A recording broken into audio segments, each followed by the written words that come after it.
Habang naglalaro ang mga kaibigan ni Carla at dumating naman itong si Davin at naka-smile pa siya mga kababayan at pagdating niya ay agad niyang hinahanap si Carla, bakit wala siya sa basketball.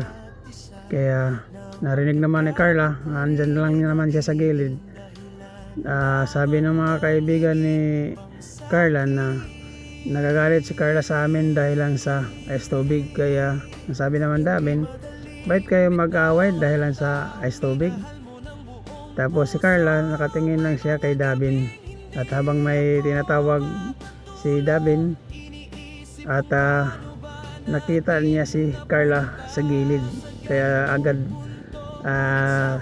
nagtago si Carla. Kaya nakita talaga ni Davin at sabi niya si Carla, kaya lumingon kaagad yung mga kaibigan ni Carla.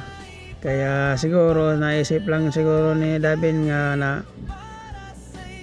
hindi talaga si Carla nakita niya, kaya umalis na lang siya at lumingon naman si Carla at tinitingnan lang niya si Davin. Sa ospital naman pinuntahan ni Emerson yung si Ma'am Bin. Kaya nagtaka si Ma'am Emerson dahil nakabalot na si Ma'am Bin. Kaya nagulat talaga si Emerson at marami pa siyang sinasabi na bakit, ano ba nangyari sa'yo, bakit nagkaganito ka?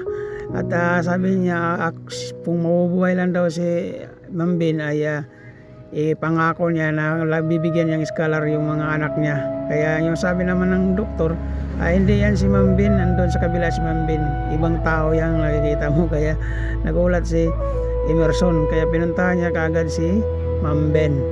Kaya sabi ng doktor na okay na yan si Ma'am Ben at cardiac arrest lang siya, kaya hindi naman siya masyado na puruan.